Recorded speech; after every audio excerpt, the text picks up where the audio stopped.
Sekiro is one of my favorite games. And speedrunning is my favorite challenge category. So a while back, a bright idea popped into my head. What if I became a Sekiro speedrunner? And immediately, a few problems arose. 1. I have never speedrun a game in my life. 2. I have no idea how to speedrun Sekiro. And 3. I'm still pretty bad at Sekiro and I don't have the time or will to invest in it to become extremely good like the other top runners. So although the idea was interesting, it seemed like it wouldn't work. But then another idea popped into my head. What if I gave myself a time limit and make it so I only have 7 days to practice speedrunning Sekiro, and on the last day, I would do my last run on stream and submit it to the leaderboards. Now the idea was a little more plausible, but we still had 2 major problems to deal with. And luckily for me, I had someone to help me kill 2 birds with 1 stone. This is where ImNatty comes into the picture, a well-known runner in the speedrun community and one of the top Sekiro speedrunners in the world. I contacted ImNatty with this video idea and asked him if he'd be willing to help me out and teach me everything that I need to know in order to become a Sekiro speedrunner. And like the awesome guy that he is, he immediately said yes, and a couple of days later, my training has started. Let's first of all set my expectations. My goal was to reach a sub 1 hour speedrun on the Sekiro glitchless category, and little did I know that with the help of ImNatty I would completely crush that goal. So, on our stream together, ImNatty made sure to show me all of the necessary details, from the very beginning of the game until our final fight with Emma and Ishin. What was most surprising to me is that there are many tiny details to take notice of, and that there are many skips and cheeses you can pull off to completely nullify some of the harder bosses in the game. For example, ImNatty showed me one of the coolest cheeses in this run, which lets you completely skip over Genichiro's first phase. It's pulled off by tricking Genichiro into a specific spot between the door and the statue, and then hitting him in a specific rhythm to make sure he stays in that spot. Another very cool skip that ImNatty taught me is how to completely skip over the fight with the corrupted monk, which surprisingly I managed to pull off on the second try, and it looks like this. Okay, so like here. Yes, yeah, nice. 1, 2, 3, now this, and now we hit her leg. Perfect spot, yes.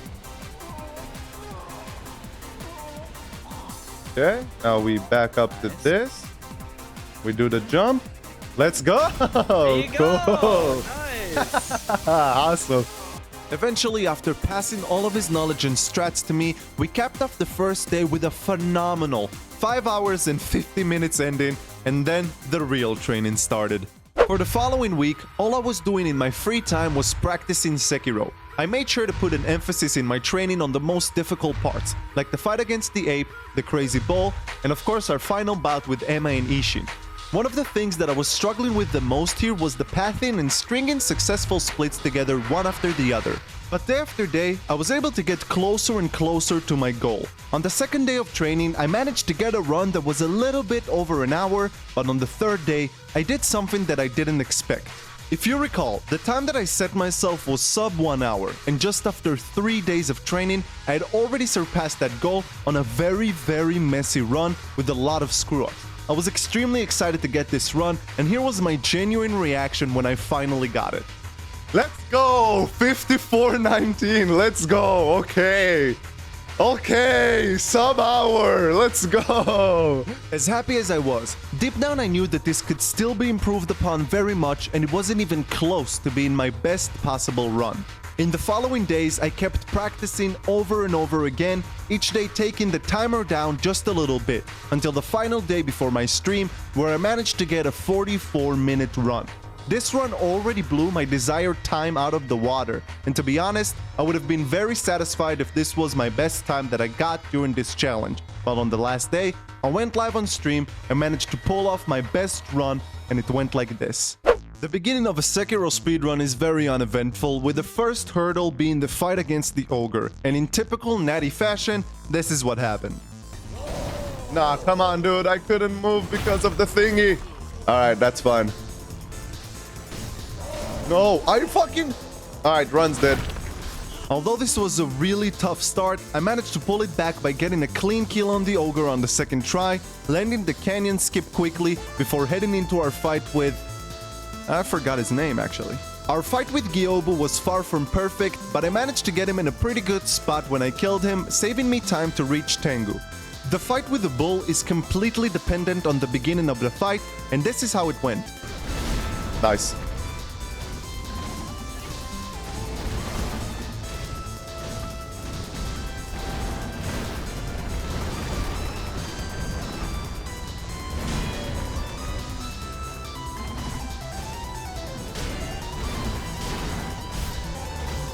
That's a good bull. That's a good bull, chat. That's a great bull. As previously said, the bull run was so good that it landed me a golden split and cut back the time loss by over a minute. Our following fight with Genichiro went as planned as well. The corner cheese cleared phase 1, and with a clean second phase, we managed to land our second gold split. After Geni, I had to do some running around and speak with everyone before we reach our next opponent, Armored Core 6. The fight against the Armored Warrior went pretty well, landing me another gold split and another chunky time save. The next fight against the monkeys is pretty scripted, so we managed to clear them out easily, but not before making sure to do the following. To everybody who's watching the video, if you don't mind, please like and subscribe, and don't forget to hit the bell. Cringe! In the gun fort, we managed to get pretty good RNG before heading into our fight against the giraffe, but using Mitris's tech, we can make this fight scripted as well, which lands us another golden split.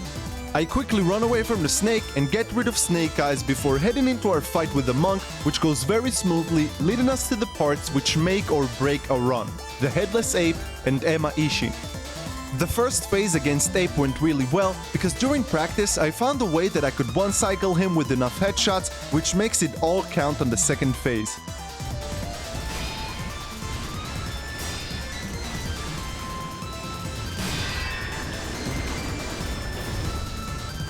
Woo! Monkey, come on, get the death blow, good! This is where our first major time save comes in, with almost 4 minutes from our previous run, and now all that was left was... Alright, now just don't fucking choke on Emma Ishin. Stepping into this fight, my heart was beating out of my chest, and I'm not even joking. Our fight with Emma went really well, and all that was left was the final boss, Ishin. The first phase went perfectly without any screw-ups. This was the final stretch, and I knew I wasn't allowed to choke here. What? Where's my fucking... Alright, whatever.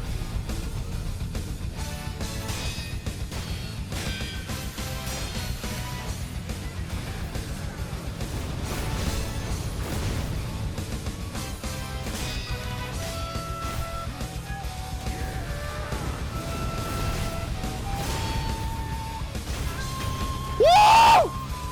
Let's go! Wait, why did I stop the timer? Timer's not dead.